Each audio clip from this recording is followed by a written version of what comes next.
and welcome to our very first combination podcast of Skeptics and Seekers, as well as the Ask an Atheist Anything podcasts. Today is going to be an exciting day. Basically, David Johnson and Andrew Knight appeared on... Say hello, guys. Say hello, Andrew. Hey. Hello, Andrew. You're a funny guy. But mostly David. Mostly David. So yeah, they recently just appeared on an Unbelievable episode, interacting with Randal Rauser and Justin Brierly, talking about Justin Brierly's book Unbelievable and their response book Still Unbelievable. So that's what we're here today to do today. Is to have sort of a round table and discuss some of our afterthoughts of that show, as well as do some follow-up on the book itself. So just before we get started, so I'm Dale from Skeptics and Seekers. You've been introduced to David and Andrew, but we're also joined by somebody else. Who's that? Hello, Matthew, the English one. Excellent, the English guy. And, okay, so I've got a question. Matthew, did you actually write the Gospel of Matthew, or was that just pseudonymous? That was my grandfather, who I'm named after. Okay, all right. I wanted to know. All right, I'm sorry to interrupt the introduction. Go ahead. No problem. It's actually a good segue, because I was just going to basically I wanted Matthew to give us sort of a recap of what happened on Unbelievable and what he thought about it. That doesn't seem possible because he wasn't an eyewitness. Well, he heard it. I'm in the wrong mode. Never mind. I'm not Randal. Okay, that's being edited. Okay. I'm not editing today, so. Okay. You're not editing. That's true. You're not editing at all.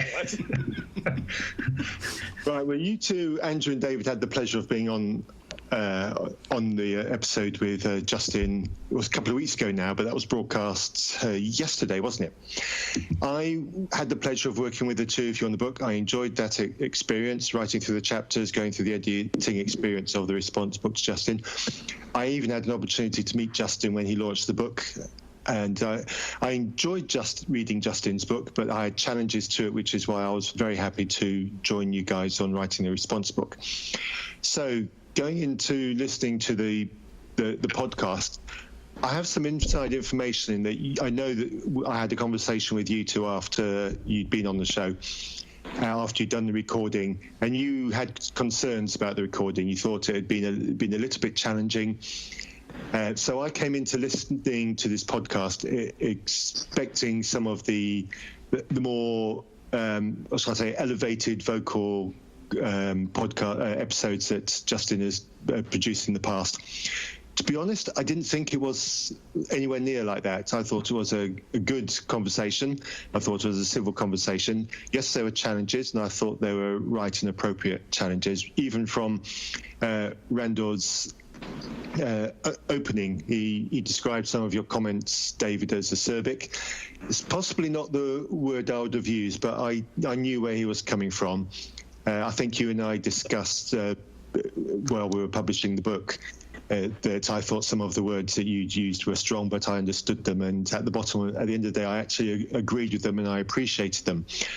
But you did take a very strong tone, and I think Randal was responding to that. And I think a strong tone is acceptable.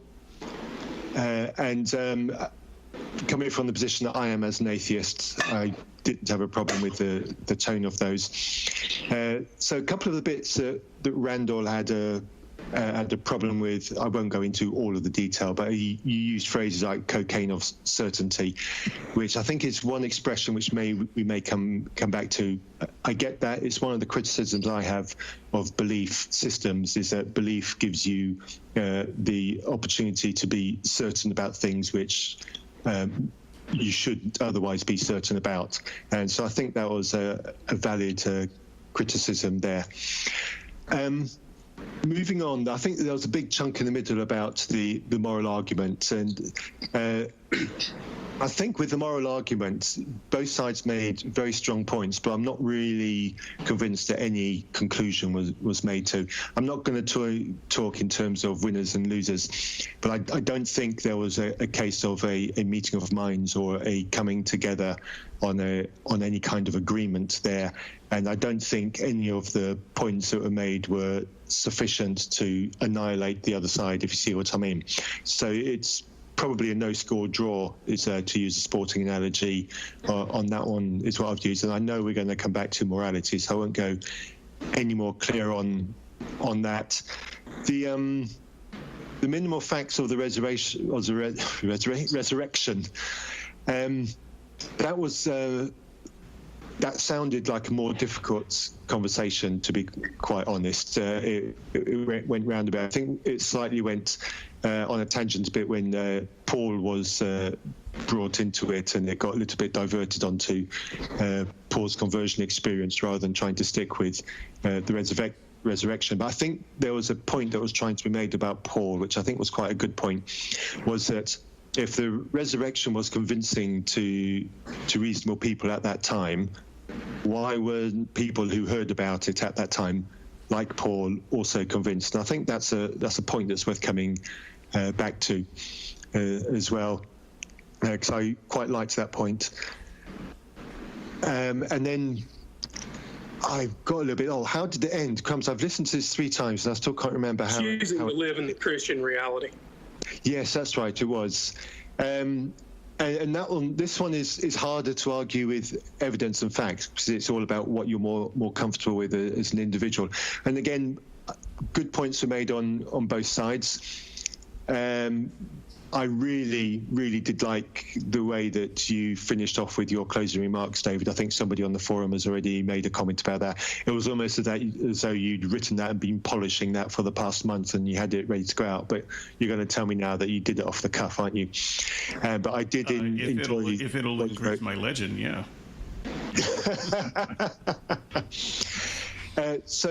But all in, it was a good episode, I think. It's probably going to generate, I hope it's going to generate quite a bit of discussion. There's probably loads of scope for follow-on questions to come back to that. I hope it's going to bring more people to reading the book that we've written, and I hope it's going to bring more people to listening to our podcasts. It's already bringing additional readers, tracking the website statistics just since the show aired on Friday, and reasonpress.net's visit statistics have increased by 4 or 5-fold just since the podcast went live. Nice. Yeah, Skeptics and Seekers also had a similar upgrade in listenership since then. Now, not dramatic, but apparent. Nice. Yeah. So yeah, I think at this point, after Matthew's brief introduction there, just maybe within about 2 minutes, if you guys, do you or Andrew have any follow-up thoughts now that it's all said and done and you've been able to listen to yourself on the air? Is there any quick sort of follow-up within 2 or 3 minutes that you guys would like to say? I've got lots of follow-up. I'll save it for after Q&A. So okay. I will exercise some discretion. How about you, Andrew? I think the only thing that I would say at this point in this podcast is that David and I have not been on any other podcasts at the level of Unbelievable until we aired on Unbelievable. And it's worth pointing out that Unbelievable gets something like 250,000 downloads a month. So they actually get about 2.5 million downloads a year. And we took on Unbelievable as the first big podcast we had ever done. I will say that we both found it a daunting proposition. And, that's part of the impetus for this podcast, is for us to be able to talk about that and in some ways wind down from it, but also give a fuller description of the experience and thoughts that we had in the middle of that show, and to share more fully what happened. I will also say that one of the reasons I wanted Dale to be in this position of hosting this show is because, in the spirit of Skeptics and Seekers, it gives Dale can stand in as the voice of the Christian who was not there on the show, and so he can ask the questions that Christians might ask after hearing the show, and if Dale wasn't here, that voice wouldn't be represented. So it's important to me that voice always be represented in the things that I do. Yeah, it's a dirty job, but somebody's got to do it, I guess. So I'm up to the task, up to the challenge. What were you going to say, Andrew? Maybe one more plug here. This is somewhat shameless, so apologies. Skeptics and Seekers is a fantastic platform, and I want to plug Skeptics and Seekers here. It's a written blog as well as a podcast. I think it's incredibly well written and produced. So strongly encourage anyone listening to head over to skepticsandseekers.com and have a read and a listen. Yeah, likewise. Actually, don't go to that site, please. Go to skepticsandseekers.wordpress.com. Oh, all of us. The idiots who own skepticsandseekers.com. Screw those guys. Skepticsandseekers.wordpress.com. And that's all right, Andrew. WordPress.com. By the way, correct. I am the guy that owns skepticsandseekers.com. That's just not how the URL is. And Andrew, it's not a problem whatsoever. I messed up my first time too. I reversed the Seekers and Skeptics, and from the proper Skeptics and Seekers. So don't feel bad about getting that wrong at all. But it's good that David corrected the record there. But yes. One more. Sorry, okay. not quite finished with the plugs there. So there is another podcast. It is the other podcast that we mentioned at the beginning. That is Ask an Atheist Anything. And for the Christians who want to come and ask questions, if you listen to this show, or you listen to the Unbelievable episode, or you read the book, Still Unbelievable, or perhaps you just want to ask atheists what they have for breakfast, come over to reasonpress.net. Babies, newborns, usually 8 months old or less, is for breakfast. You're being edited. I just want you to head over. Not in his That's what they think anyway. They all think it. So please come to reasonpress.net. That is where you can find Matthew Taylor and I hosting Ask an Atheist Anything, and you can ask your question in writing. We'll answer the question on air, or if you're a slightly braver soul, come over and ask a question and get in contact with us, and we will happily air a live show with you.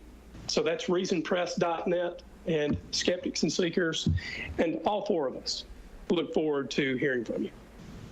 Excellent. So I guess getting started into this roundtable discussion, I've been chosen as the moderator, and what I've tried to do is not just look at the show, but also the book, the response book, Still Unbelievable, as well.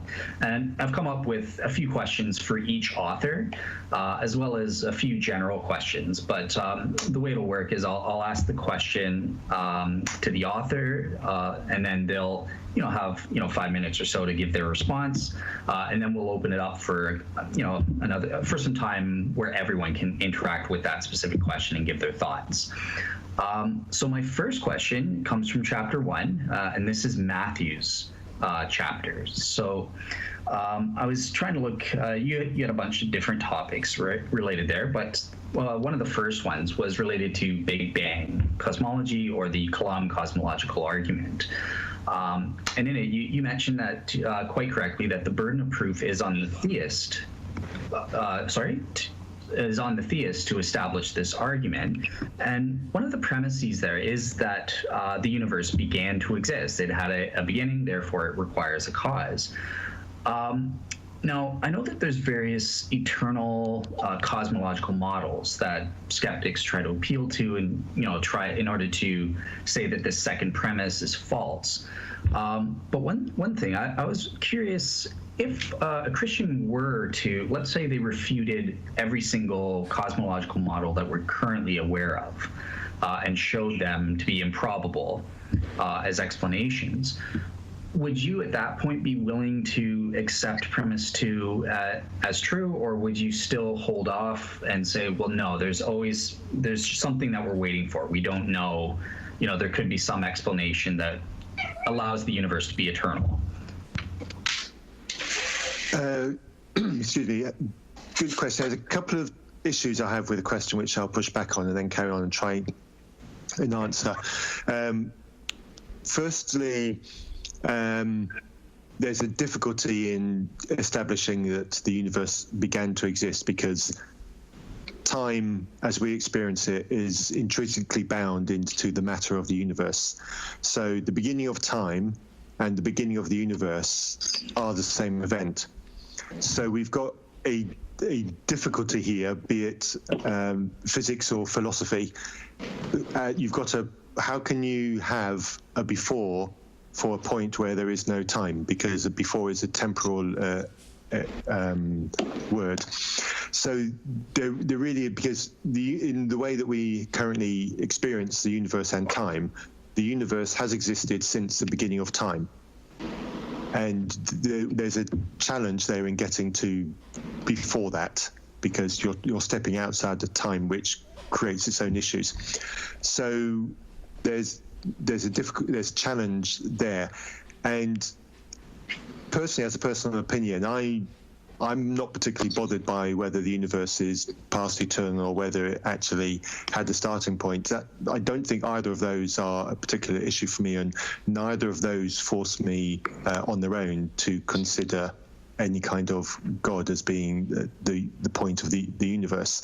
So even if the universe did start at a point, and we can show that it started at a point and it had a cause, or it had a beginning, or however you want to describe it, that fact on its own doesn't really get me, or that's possibly not really the question that you're actually trying to ask me, but that doesn't get me to theism anyway.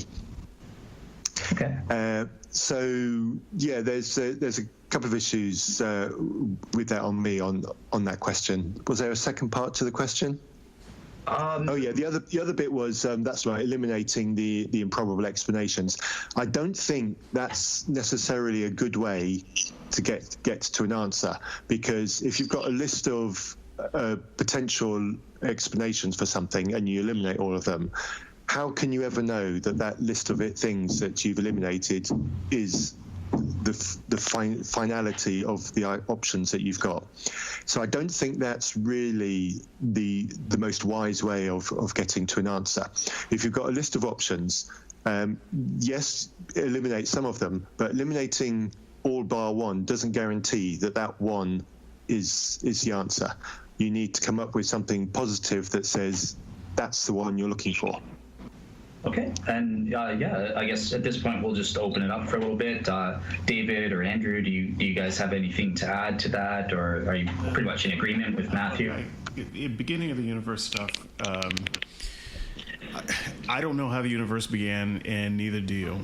And that's the answer, no matter who I'm talking about. And so, to propose that our ignorance is the sum of things that we can imagine right now, and so what's left must be God. I just put God in our ignorance, the sum of things that we can imagine right now. We can't prove positively any of them right now. I don't know that we will ever be able to prove positively any of them. And so I don't see how getting to God from ignorance helps us. I mean, you can see the ignorance in the Kalam formation. I'm not saying that Kalam was a stupid man; he was a smarter man than me. But in his time, he thought it was a pretty pat and solid notion that everything has a beginning. You say that in a physics class today, a lot of eyebrows would go up, and people would say, "What? What's this you say? So yeah, I don't. Not only does it not get us to God, but we don't get off the first premise. In what we're really doing is arguing from ignorance and credulity. We're saying, oh no, how could this possibly have happened if it doesn't have a classical beginning the way we think it does? That's not science. Okay, and Andrew, anything to add, or you're happy? No, I think I want to come at it from a slightly different direction. I think I'd like to attempt to impose some methodology on the question.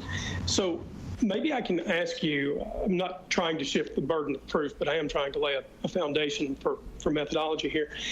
If you, most Christians that I know, that certainly doesn't encompass all 2.4 billion Christians in the world, but most of the Christians that I know accept that the God that they propose is a disembodied mind. Is that your position, Dale? That God is okay, all right, fair enough. So I won't be misrepresenting you then.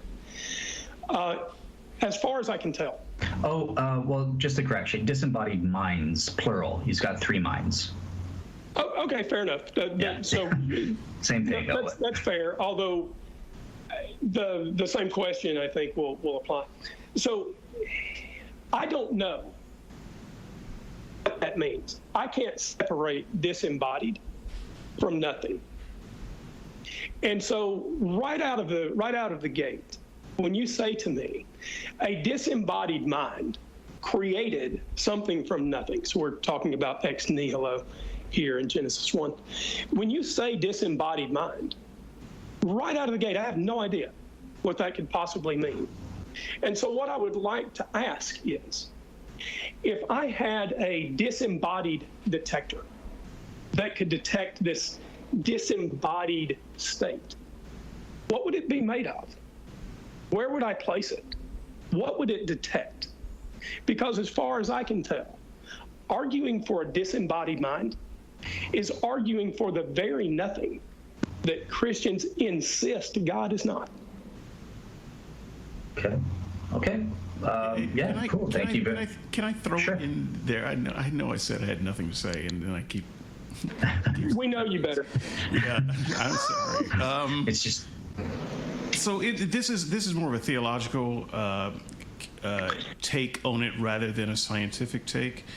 But I mean, just kind of riffing on what Andrew said there for a moment. I mean, does God have body envy? Because if he is disembodied, a spirit, whatever spirit is, and he lived in a whole spirit realm, and he's perfectly happy and satisfied, then there's nothing physical. Why would he even want to create something physical, a physical universe? That seems to be crazy. Is he thinking to himself, man, I wonder what it would be like if, there was substance here. So it seems to me that if God really wanted to create something for beings that could commune with him, he would create other disembodied beings in another disembodied universe. So I'm not entirely sure from a theological perspective why God would even want to create a universe like ours if he comes from something very different. Fair enough. All right. Very good. So what we'll do then is now I'm going to move on to a question specifically for David. And this first one comes from your chapter 6. You could take a stab at answering some of the objections if you want to. I'm not going to come back at you, but you can have the last word. You're the sole. Yeah, you, Dale. You're the spear catcher here.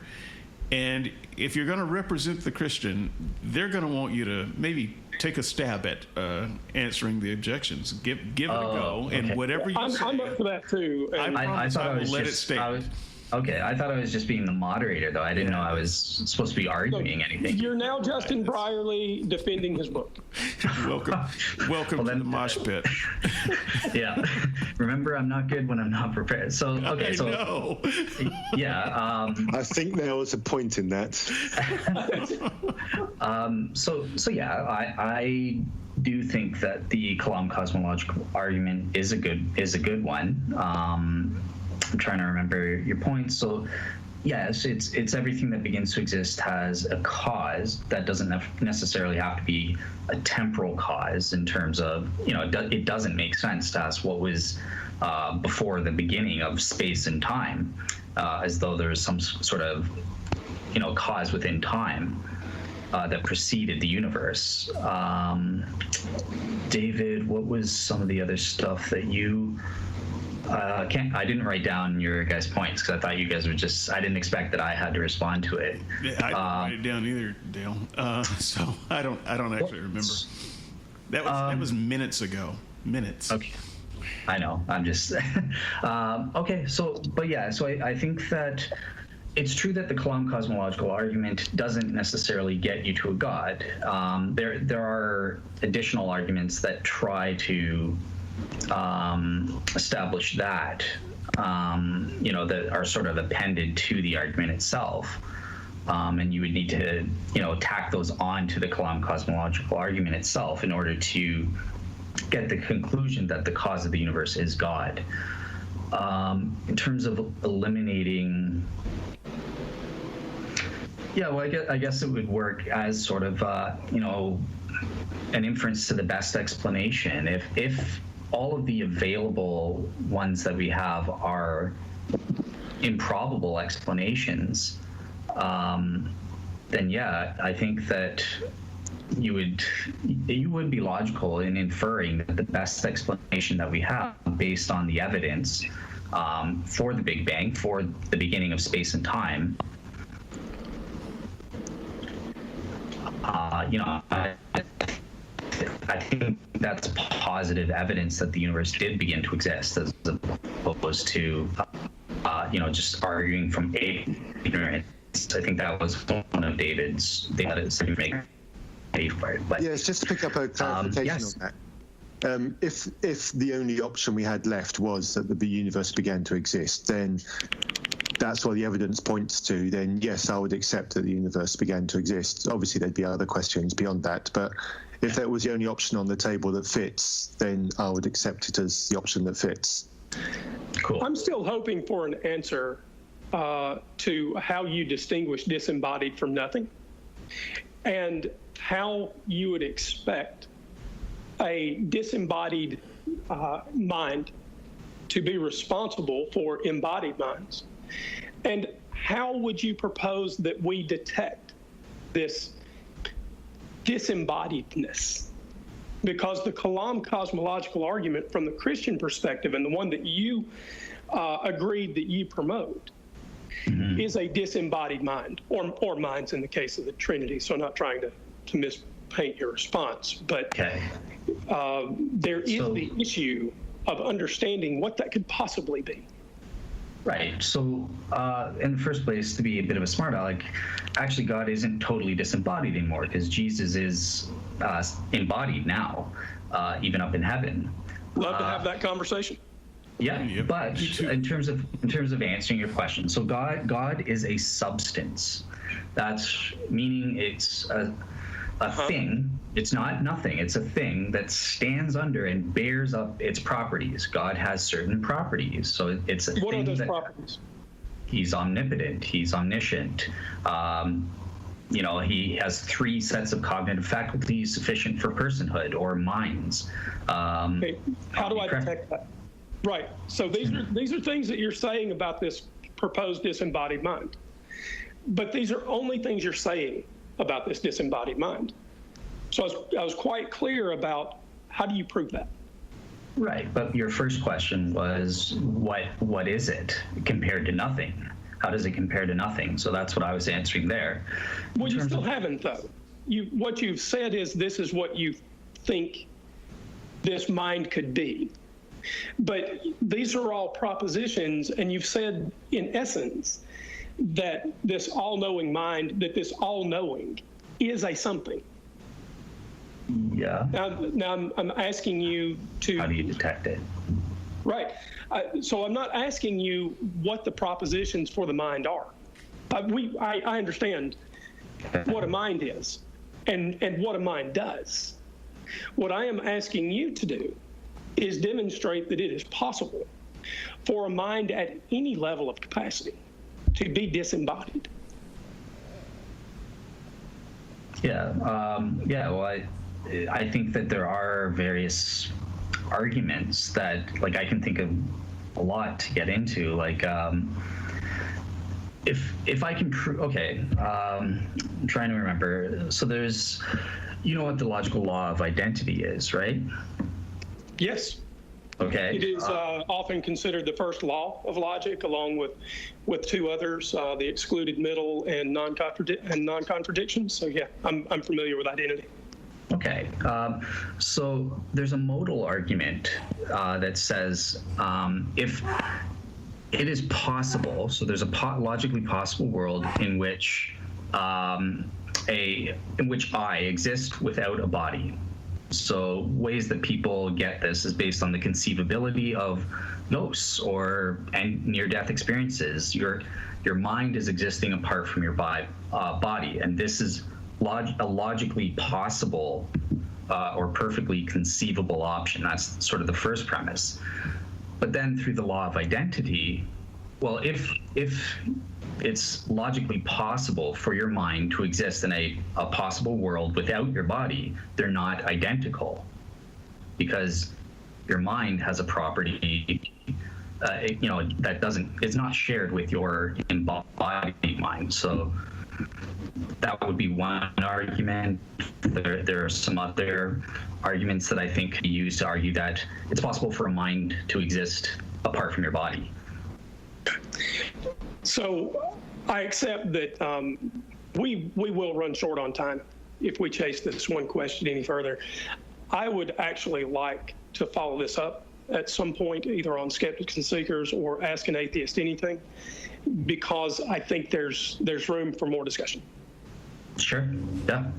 Sounds good. All right. So moving on then, this is my question for David. And David had multiple chapters, so I'm not going to be covering anywhere near all the stuff that he wrote. But this first question, I think, is one that he'll appreciate. It comes from chapter 6, and this is his chapter on the problem of evil, or as he calls it, suffering. But it also relates to lots of other atheist arguments, such as the hiddenness of God, and he has a whole list of other related arguments there. So what I wanted to ask you, David, is you're well familiar, I think all of you probably are well familiar with my Melanistic type answer, that we live in a world with evil, or where God is hidden to the point that he is. This allows for the free will, through free will, people more souls are saved in this world than any other created world. And you've admitted to me, David, that you think that, well, this is pure philosophical speculation, but it is possible for all you know. It's sort of an equal possibility so far as you're aware of.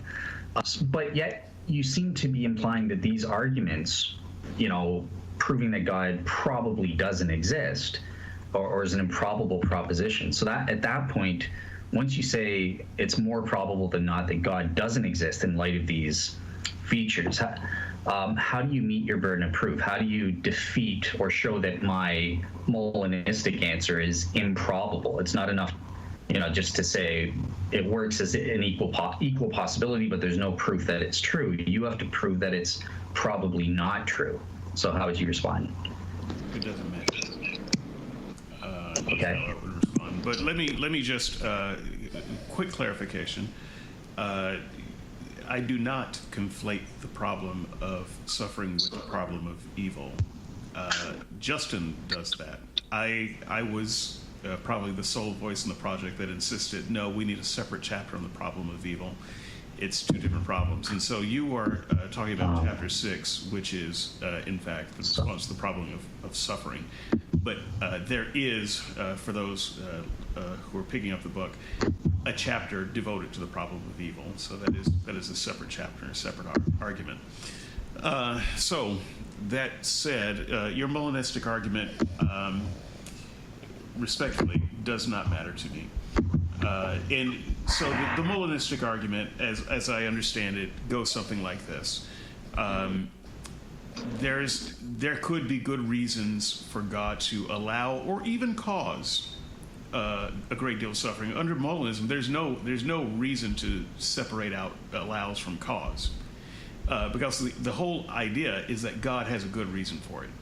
So I do cover this at the end of that chapter on suffering, where Christians devolve into this nebulous reasons. God just has his own reasons. We don't know what they are. We don't have to know what they are. Just understand that God is good, and whatever his reasons are good enough. And even though it looks evil and it feels evil and walks like a duck and talks like a duck, it's still good because God has his reasons. So I find that to be probably the weakest of the Christian arguments, quite frankly, because that's really the Christian just giving up. That's the Christian saying, I got nothing here, just trust that God has his reasons. And at that point, you have to give me a reason to just trust, because God hasn't given me a reason to trust. He's given me a reason to distrust, because he's allowing and or causing a lot of suffering through evil. So I see no reason why I should just trust God's motives, which I don't know, in his undefined nebulous reasons that don't seem to justify the ends. So I actually find that answer to be not an answer, but giving up on the answer. Okay, so at this point we'll open it up. Matthew, you haven't spoken in a while. Do you have anything to follow up on this? I've never really been, to be quite frank, particularly convinced by either the problem of evil or the problem of suffering, even when I was a Christian. I'm not going to go into details. There's a lot of missionary people in my family, and between them, there's been quite a few tragedies. And I've heard both God does his good through all things, and I've heard that happened because of the sin that was going on, and it was a direct punishment from God. I've heard both of those growing up, and neither of them gave me any comfort or any reason to love God, even as a Christian. So it genuinely doesn't swing with me. You can throw the problem at me as much as you like and say that it demonstrates God, and quite frankly, I'm not going to be convinced. Sorry. Oh, no problem. And Andrew, anything to contribute? Only very quickly, based on my last response, which went on. It seems to me that the Christian is trying to have it both ways. I think this is what Matthew was saying too, so maybe this is just me agreeing. It seems that there's an insistence from Christians that God loves us all and wants the very best possible outcome for us. But there's also the acknowledgement that there's evil in the world and God is trying to work through that evil. Those things seem to be fundamentally at odds to me. If God wants the best for me and I can't get it, then I'm not sure how to determine he wants the best for me. And equally, evil in the world seems to argue against the concept that there's an all-powerful God that can maximize the good in my life. So I know that there's this idea of an eternal plan, but again, it's just an idea.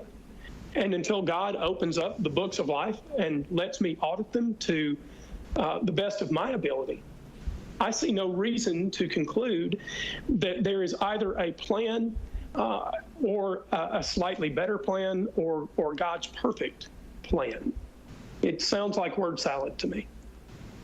Okay. All right. Fair enough. And I've spoken about this a lot. The only thing I would say is, I think that so long as it's an equal possibility, it's a valid option, that we have to remember who bears the burden of proof, who is making the claim. And, whether it's problem of suffering, I'm sorry I got that wrong. I thought it was the same thing. But it's you that are saying God, if you're making the claim God existence is improbable because of this, because of suffering, or because of the hiddenness of God, or whatever you want to say, you have to prove that this Melanistic answer is improbable in order to establish your case. So, I think that's all I would say. It's just it's important to understand who's making the claim and who bears the burden of proof. So that's all I'll say.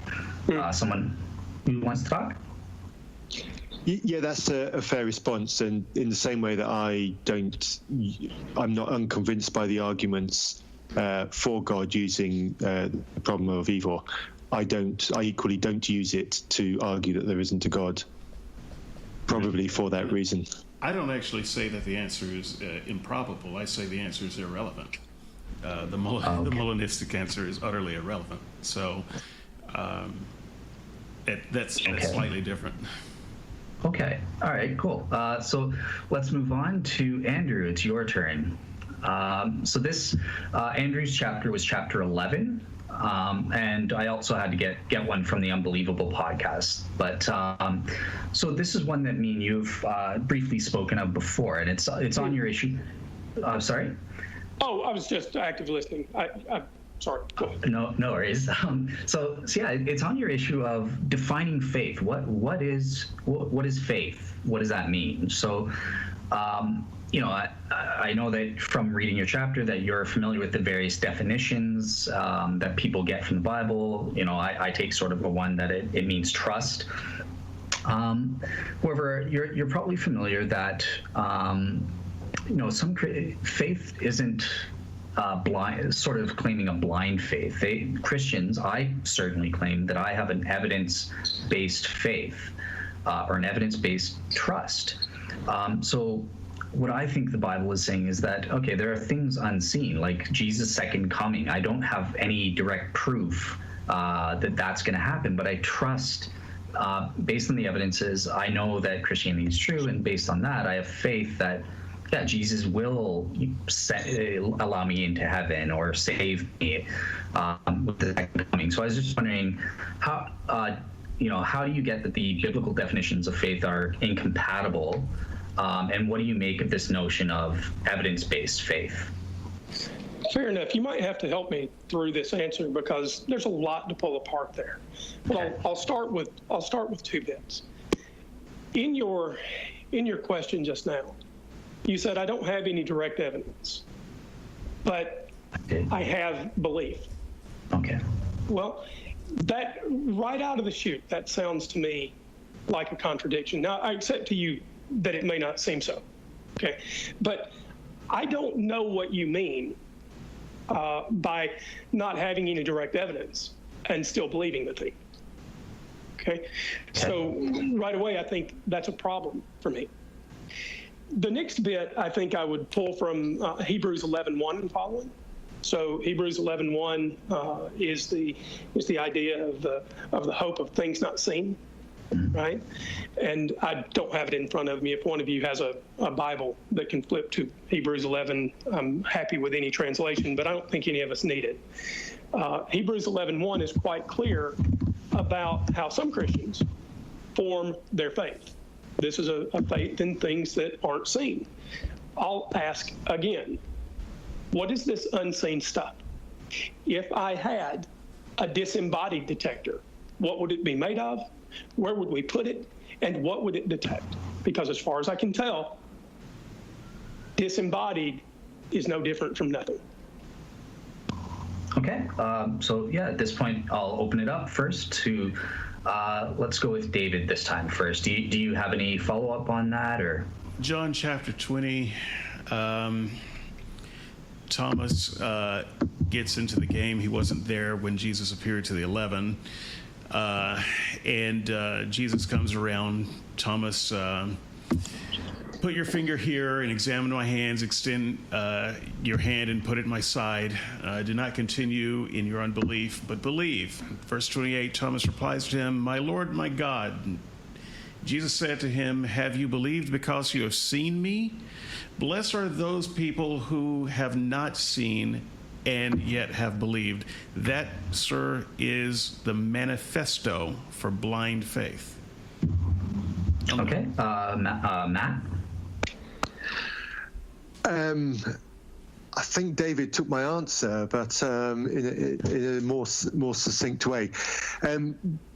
If this goes on a tangent, feel free to stop me. Because this touches on something that I think is worthy of a bigger subject, and I see it quite a lot in the discussions. and it's in the discussion of faith, because when talking about faith in the context of religion, we generally mean faith as David just described it. Someone tells you something and you just have faith that it's true. You read the text in the Bible, you have faith that the accounts that have been described are true, and so that extends on to God and Jesus' miracles, etc. And I've moved to a mindset where I don't take things like that and believe them as given to me without questioning. Someone tells me something like that, I immediately think, well, can we fact check that? I see something on the internet and someone says something like that, oh no, vaccines cause autism. Can we fact check that, please? And I see an awful lot of, not necessarily with the religious, but I see an awful lot of that kind of thing, accepting things, claims that have been made. I live over the water from a nuclear power station. The stuff that we see locally about how this nuclear power station is bad for us and all that, and people are repeating all these stories, all these, in quotes, scare quotes, facts, which aren't actually facts. And I've had all sorts of conversations which end up going in all sorts of horrible ways. And I say, do we know this is true? Let's check the facts. So my attitude is always to question things. So if we're talking about faith in the context that David described it, I quite frankly don't want anything to do with that kind of faith. So my back can be put up. I don't have many buttons, but I do have a bit of a button where I see things like, oh, you atheists, you non-believers, you have just as much faith as I do as a Christian. Or you get the Frank Turek's of the world who say, I don't have enough faith to be an atheist. I kind of get rancored at that kind of thing, because they're trying to say that I've got faith that is described in the Bible that they're supposed to have. And the faith in the Bible is held up as something being great, but when it's applied to me, it's a bad thing. And it's like kind of like dragging me down to that level, because it's the only way they can make me dirty. And yeah, it's probably best I stop there, because I feel I've gone a bit distracted, but this is a big subject I'd love to cover another time. Fair enough. I just want to jump back in and say I really appreciate your answer, Matthew. So I thought it was fantastic. And I wanted to make a suggestion, just a format suggestion. I can be shouted down, but just due to time and because I have seen the notes, I suggest we do one more round of questions instead of two more. And leave time for some other statements. Okay. I've got a counter proposal. I say we do all three rounds, but perhaps break the episode up into two for the listeners. Yeah, I'm good either way. If we're going to do that, I'm going to run out of time. So we may have to do a second phone call, because this could be going on till 9 o'clock for my time. So we'll do a counter proposal. My counter proposal is, this is so much fun. We should do it once a month. We should make it a feature. Loud cheers. Do I get wine every time? Yes. Awesome. You need to provide the wine every time. So, okay, given that so now I've got a counter proposal combination. So maybe we do one more round with the promise that we will cover the last three questions on the next scheduled combined episode. Yes. I'm not 100% sure. Like, if I can squeeze it in, it sounds like it might not be a problem, but I can't 100% guarantee it until I, once I start at work and finding out what the schedule is. So yeah, don't count me as 100% guaranteed of being able to do it every single time. We all know that all you need is to be 53% sure. So we can kill it. Well, I think Dale raises a valid concern for all of us. Whenever put it this way, if I have the time, then 100%, yeah, of course I'll do this. I don't know what you guys would want to do? Like, would we just pick a random topic and have a discussion on it then, or? Possibly the topics of the day, possibly more topics of the book, because we've got lots of topics of the book to do.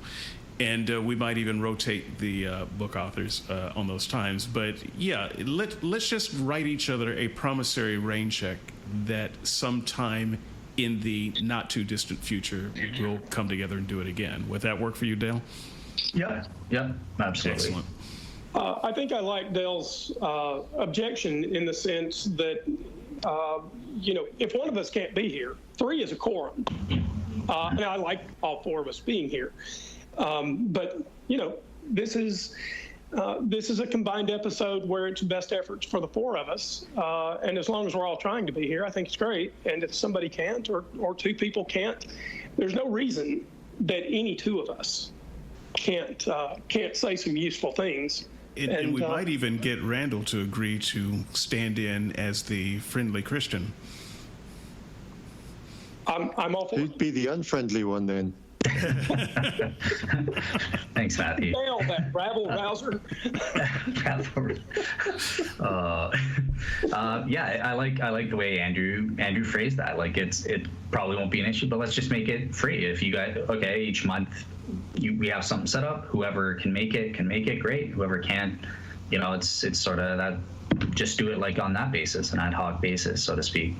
Here's the deal to Skeptics and Seekers listeners. I 100% guarantee that we will do this again real soon.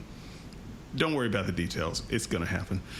Okay. So, as a host from Ask an Atheist Anything, David and I have been friends for so long that neither of us remember the beginning. So that could have been as late as the day before yesterday, but neither of us remember. And you were created with your friendship intact. Say that again. You were created with your friendship intact. Yeah, see, that's probably true. So we got one host from both sides that will say, look, if David wants to go to Mike, I'll go to Mike. I'll make the time. And whatever that means, there'll be another podcast in the 4A feed.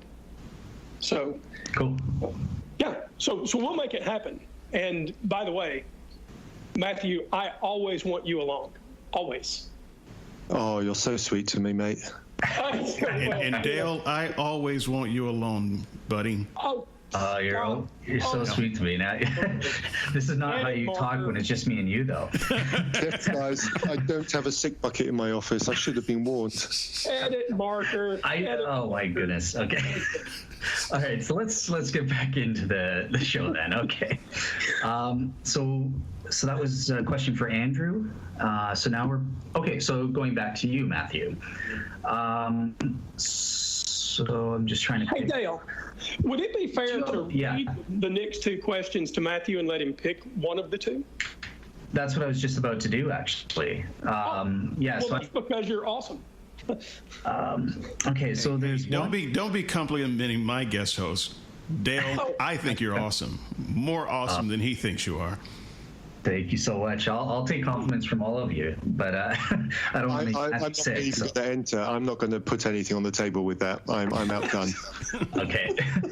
So Matthew, so I had one on your fine tuning thing, and this basically was a question related to your notion of God's efficiency because of the vastness of space, and also the fact that or vastness of unused space, and the fact that there's so much time before humans showed up. And I think you were trying to say that somehow Christians argue that this was necessary in order to be more efficient.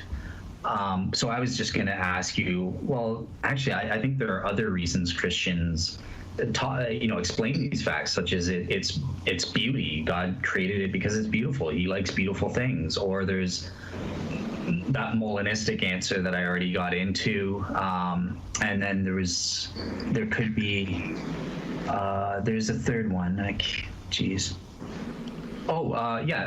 maybe there's some future purpose for it as well. Like in the new heavens and the new earth, human beings will expand out and get to explore all of these areas in the universe or something.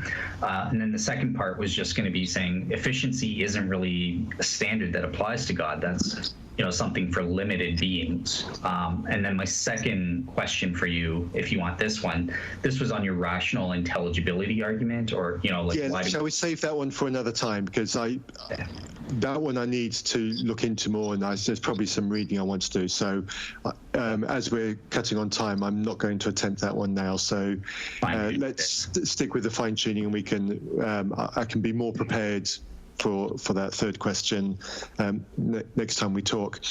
Okay.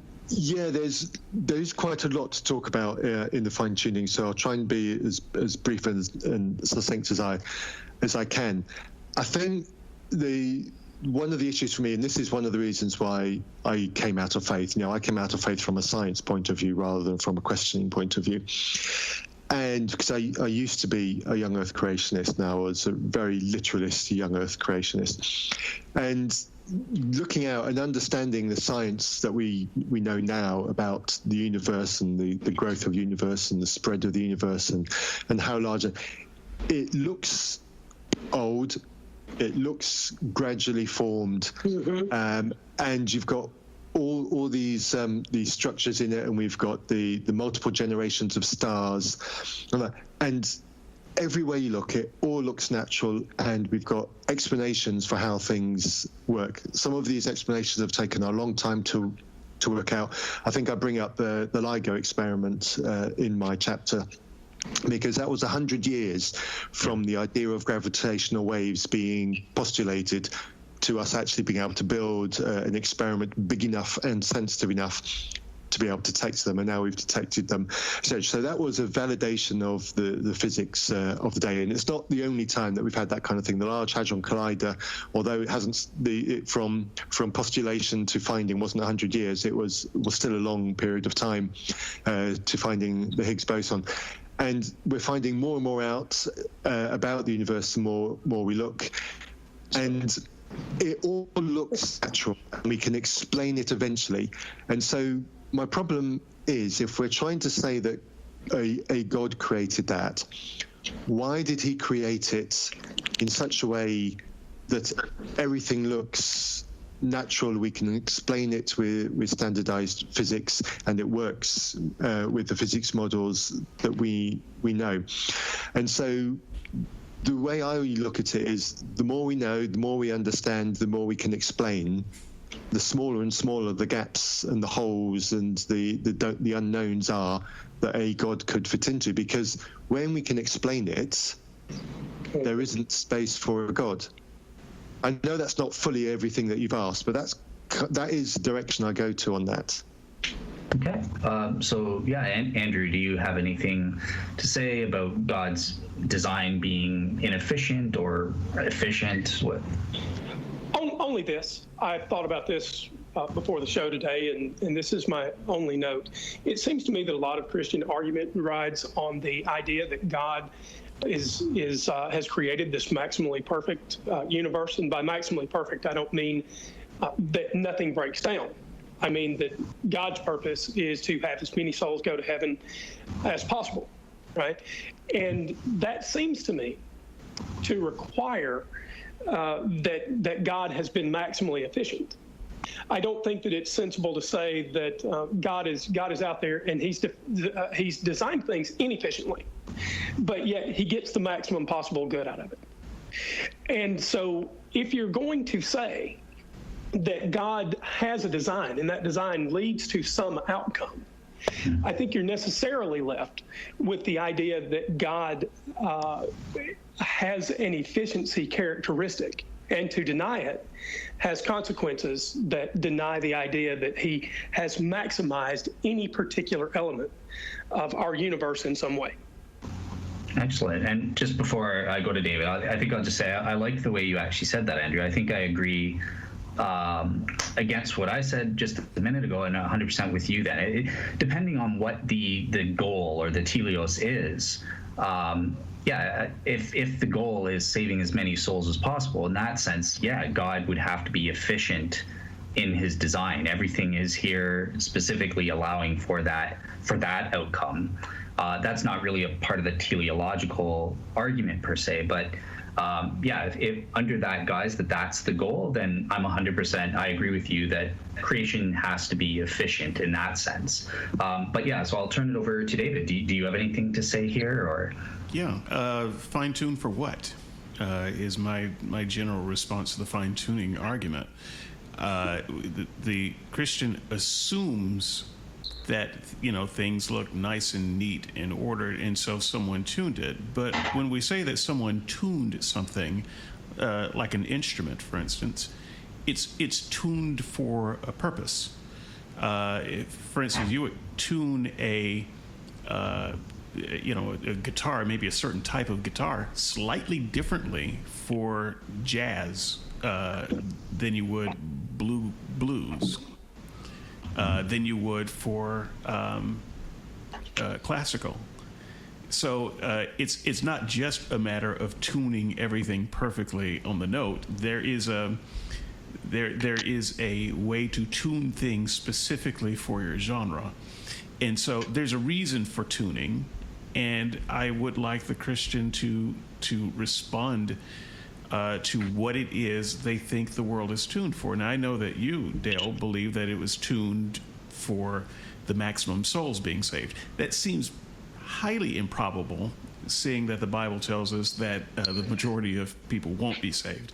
So that seems like an improbability, but even if it was true, I would suggest that you have no way of knowing that's true. That's your guess, that's your fantasy, that's your hope, but we don't know that the universe was tuned for the maximum number of souls to be saved. The serial killer, who is extremely successful at serial killing, could say this universe was tuned so that people would be as gullible as they are, so that he could have the successful spree that he has. And you couldn't argue that he's wrong. The hacker today would argue that the universe is tuned especially so that they have the right tools and the right kind of people with the right mindset, so that they can get away with all kinds of things that they wouldn't have been able to get away with before. You can't argue with that because you don't have any other point of reference that says you're right and they're wrong. So I would suggest that until the Christian can propose what the universe is tuned for and back that up, the fine-tuning argument doesn't really work for them. Yeah, I think I'm kind of scared because I'm agreeing with David. I think, that's a valid question. When you got fine-tuned for what? There are multiple teleological arguments. There is a teleological argument from biology that William Paley gave, right? Obviously, through evolution, we learned that it doesn't work in the way that he framed it. There's the fine-tuning argument for the universe or for the origin of life. You need to ask, you need to be specific. What does your fine-tuning argument try to establish? I think I would agree on that. And, the fine-tuning argument that I think Matthew had in mind wasn't really saying it was fine-tuned for the maximum number of souls. It's fine-tuned for, allowing carbon-based life or even human life to exist. So, it's important to establish what you're arguing for. I'll go to David now. So I've got two things. So there's one is on your chapter 8 on the problems of miracles.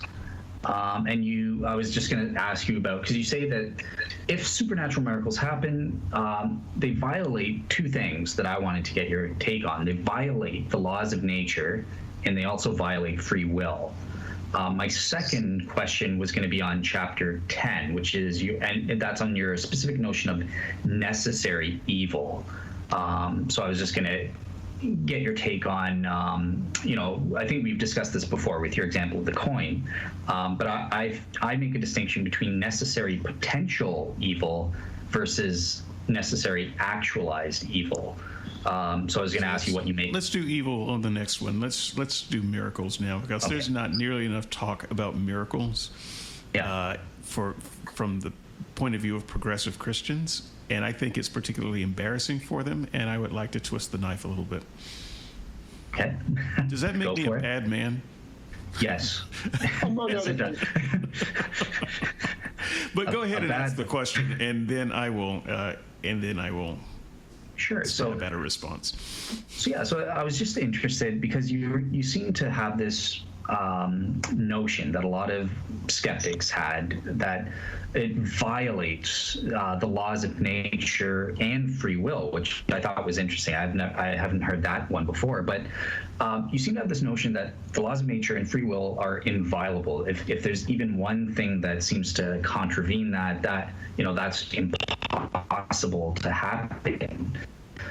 And I was wanting to know how you really established that these are inviolable, because in terms of the laws of nature, I just think they're descriptions of how nature normally operates. There's a new system can be fed into the works. That's not a problem. Same with free will. Our free will is violable. I mean, I can't will to fly right now, so that in and of itself, just because something contravenes free will doesn't mean that some unbreakable rule has been broken. So what would you make of that? Okay, so you have to understand where I'm coming from with these objections. These are things that Christians say when they want to talk about, say, the hiddenness of God, or when they want to make a particular argument about miracles. So from the hiddenness of God approach, the Christian argument goes something like this. Well, God would not reveal himself to everyone, otherwise it would violate their free will. And the same is true if he were to produce some convincing miracle that made everyone believe in him, then our free will would be violated. Mm-hmm. Well, so what I'm suggesting is that if that is true, let's just pretend that that's true. Okay. That would be true if God did any miracle. So if the Christian is saying that God does miracles, then he obviously does not care about contravening our free will by doing miracles. So that's a bad argument. It doesn't work for the Christian. So that's the angle that I'm coming at that from. Gotcha. And as for what was the other one again? I'm sorry. Violating the laws of nature are inviolable. The laws of nature. So this is another thing. So when I was growing up, the definition of a miracle was that it violated the laws of nature, something that couldn't happen in nature. But because Christians kind of fold like a cheap tent when someone says, okay, well, produce a miracle. Just show me. You can end the argument right now. And they point out things that are not miracles, and then they start saying things like, well, a miracle is not necessarily a violation of the law of nature. Well, great. Then what on earth is it? If it's not a violation of the law of nature anymore, and you're saying, well, baby is born, that's a miracle. Well, no, it's not. That's nature. We understand that process. Well, that sunset, it's so beautiful. What a miracle. No, it's not. It's nature. So what you're saying is there's no such thing as a miracle. Well, no, there is a miracle. Then show me. Oh, but it doesn't violate the laws of nature. You see, it's an utterly ridiculous argument no matter which way you look at it. I think it's just a losing argument for the Christian. So that's where I'm coming from with those two things. Gotcha. Okay. Matthew, did you have any follow-up or anything to say? No, actually. Fair enough. How about you then, Andrew? Okay. One thought. It seems to me that miracles are as much an argument against Christianity as for Christianity in one sense. Christianity is the idea that there's a God that's out there working toward some maximum purpose. Now, we talked about that a minute ago. Maybe we don't know what that is. But whatever miracles are, if there are miracles, they're sketchy, they're unpredictable, they are they don't seem to advantage one group over another. We can't pin them down in any way that's regular. You can't even tell when one happened. So I agree. May have just happened in this podcast, and we wouldn't know it based on. Yes, you do. I didn't have an answer to a question. That's actually a miracle. You're right. No, I agree. So here's my point. Here's my point. If there is an objective out there, and that objective is maximum good, for instance, or that if that objective is to have the maximum number of souls in heaven, or whatever, there doesn't seem to be a correlation between what we see as miracles and some unifying purpose for them. So even if you could find a miracle, it doesn't seem to me that, well, you'd have to find a group of them to sort of test this idea. But let's say that you could identify 100 miracles. Miracles seem to be pretty random in this world. And I would like to see if it was possible to find a common thread toward which these things worked. Because if you can't, miracles don't do Christians any good. Okay, fair enough. Yeah, and I Actually, think... sorry, I've changed my mind. There's something I want to say. Sorry, guys. I get so much for that miracle. I think... Told you there weren't any. Yeah. I think it was Andrew that sparked off. Yeah, there was something I wanted to say. I think miracles have a tendency to make people lazy.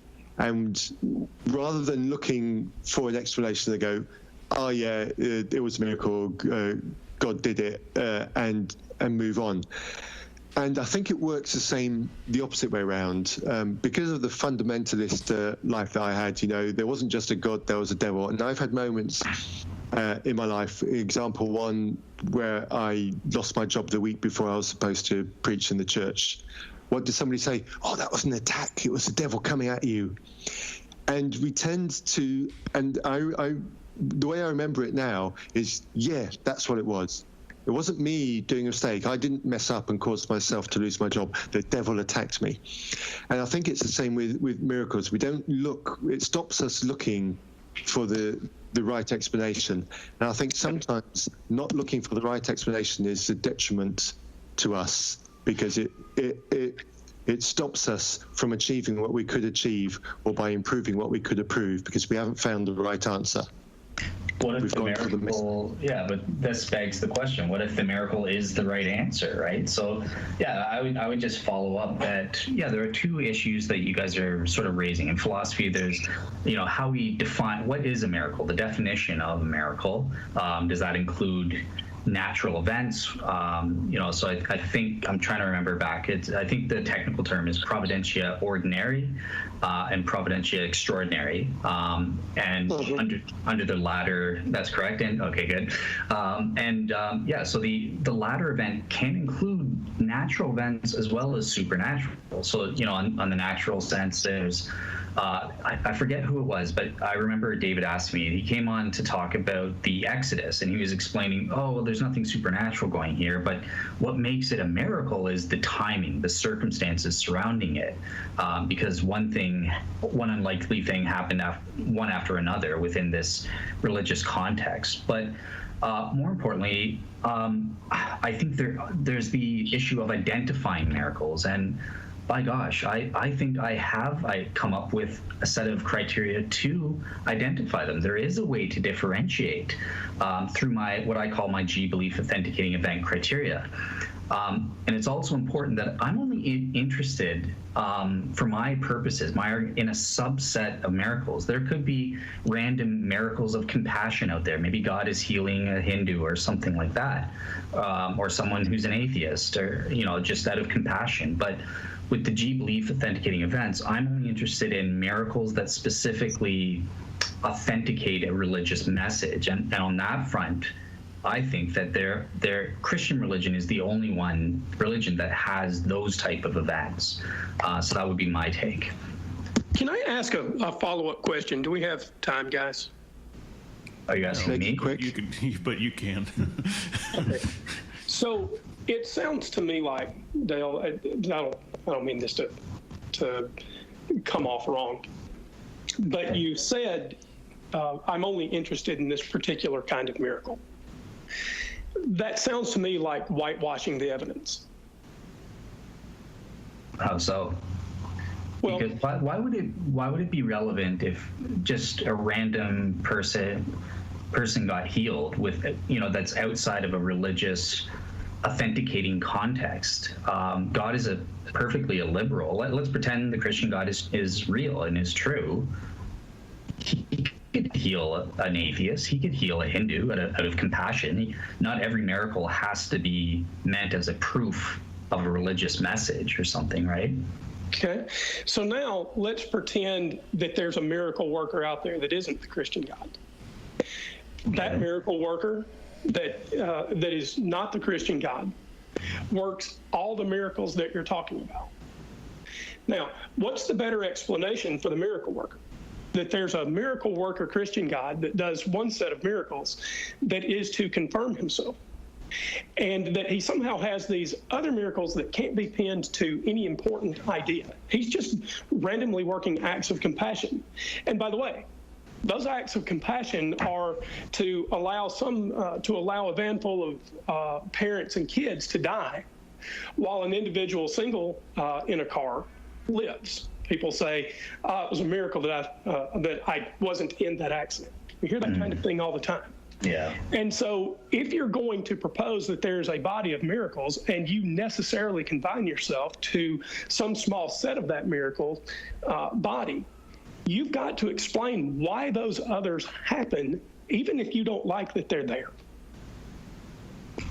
Well, it depends we need to explain it, but not in the context of what I'm doing in terms of trying to find which religion is true. Let's pretend this miracle worker. That is my point. Okay, but listen. So this miracle worker, no religious context. He's just going around healing random people. God's allowing him to heal people, and then we also have Jesus doing the same thing, and it's proving he does these miracles, but it takes place within a context charged with religious significance, where he's saying these events serve to authenticate the religious message. So that's where my argument as a whole comes in. God would not allow undue confusion. If he's got a maximum goal and he's revealed himself through a religious message, and we want to identify, okay, well, how do we accomplish this purpose? Which revelation is true? It's the context that differentiates the random miracle claims from from these religious authenticating miracles. That if one religion uniquely has miracles serving to attest its truth, that's what warrants. But that's what you're ignoring, though. Sorry, I understand where you're going. I really do. Okay. But if there are these random other miracles, and they happen across the face of the world, and they happen to Muslims and Hindus, and they happen to New Age spiritualists and whatever, they happen in a religious context. And those people have every much the same right as you do to say, those miracles confirm the truth of my religion. Yeah, it depends. You need to establish that just because someone is a Muslim or is an atheist or something like that isn't, to my mind, a religious context or enough to establish that this miracle is serving to attest to the truth of that religious context. It would depend on your arguments being able to prove or demonstrate that this particular miracle was meant to serve that purpose. If you can do that, then that would be a G-belief authenticating event. So that is, I think, the thing that is the fly in the ointment, as much as my comments earlier about miracles not working particularly in Christian favor. I don't know of a major world religion today that doesn't claim miracles and religious authentication miracles. Yeah, but can you prove they're true? I can't prove any miracle is true. Okay, but I can. Sorry, but this is not my argument. You see, I'm arguing against miracles. No, but that's my point. Is you're just assuming all these miracle claims are equally on equal levels. That's why you need to get into it and assess. Is it true? Are these Hindu miracles true? That's the first criterion. The event. But I have gotten into these miracles, my friend. I'm gonna have to step in and say Dale does have a thesis that involves this, and this is not Dale didn't come prepared to argue that particular thesis, but there is I know that Dale has that particular thesis, and I know that is something that we will argue at future when Dale has a chance to do it. But I would suggest, as much as it loathes me to come to Dale's defense right now, even though what he says sounds half-baked right now, it's only half-baked because he hasn't had a chance to prepare his thesis for the show. I've heard it and seen it. I've seen some of Dale's thesis here. What you're hearing from me is I have looked into. I was a Christian. I've been to faith healers.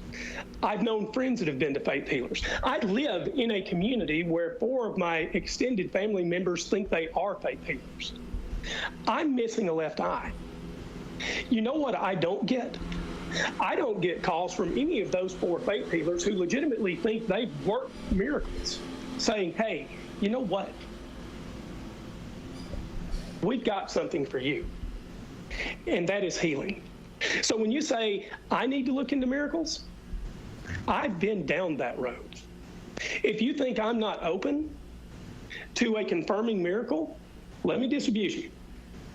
I am happy right now to go anywhere in the world, to pray any prayer, to work any religious ceremony, to read any book, to think any thought, to follow any religious prescription, whatever, to have a miracle authenticated. Okay. All right. So, yeah, you think you've... Okay, great. We'll move on to the next one, and this is for you, Andrew. So this is sort of related to what we did before, so I'll go with this one. You say that faith is the enemy of progress. Can you explain that? So I think in the context of that particular statement, we're talking about the kind of faith that was mentioned earlier in the show, Hebrews chapter 11. Mm-hmm.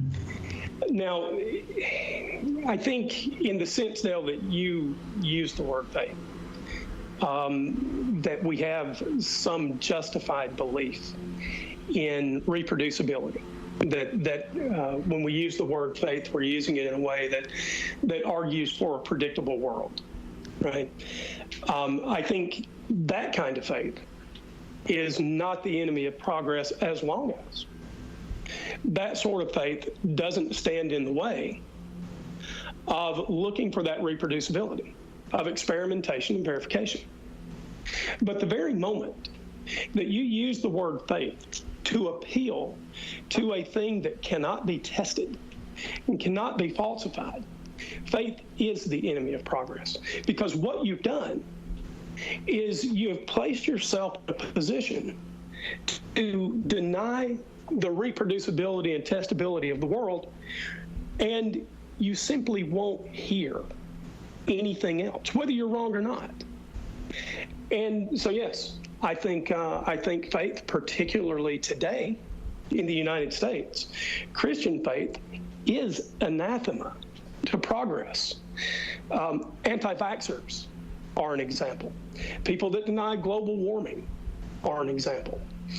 People who are happy to spend their last dollar and pray a prayer that God is simply going to refill their bank account in some mysterious way. Yes, faith is the enemy of progress in every one of those contexts. Okay. Does anyone, David, do you have anything to say? Yeah, just briefly, I would point out that you, Dale, are an evidentialist. And for anyone listening, I would like to divide up Christianity into 2 categories: there are the evidentialists and the non-evidentialists. And so an evidentialist is one who says, yeah, we've got good reasons and evidences to believe the things that we believe. And there are those who are more like the type of faith that Jesus describes, and quite frankly, the type of faith the New Testament describes, better to believe without seeing. And that's a very different thing. So I prefer evidentialists on the one hand, because you are talking about faith in a way that makes more sense to me, but I don't think that you are speaking the same language that your Christian listeners speak in that regard. The second thing is, I think that Matthew nailed it earlier, and I think that anything that you would apply faith to if your hackles go up when someone says, "Can we fact check that?" Then your faith is the enemy of progress, and you should put it away. If it can't stand being fact checked, then yeah, that's the bad kind. Okay, Matthew. I've got very little to add. I struggle with the attachment of faith and, to use David's words, evidentialists.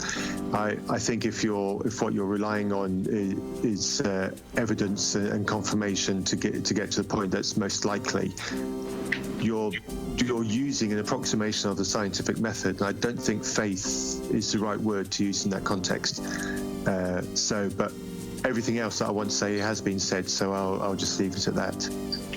Fair enough. All right. Well, I think we're going to leave it at that and close off and then save the rest for another time. So yeah, I think thank you for listening, everyone, and say goodbye, everyone else. Thank you. Yeah. We'll come back and do it again. I've got some specific observations that I want to make about the show and some of the things that were said in the show that weren't covered in these questions, but I will happily wait for the time when we reconvene to do that. Likewise, looking forward to a repeat. Thank you, Dale and Andrew and David. Have a great day. Thank you, Matthew. Dale, thanks, brother. All right. Take care. You too. All right, I will hit the big red button to stop the recording.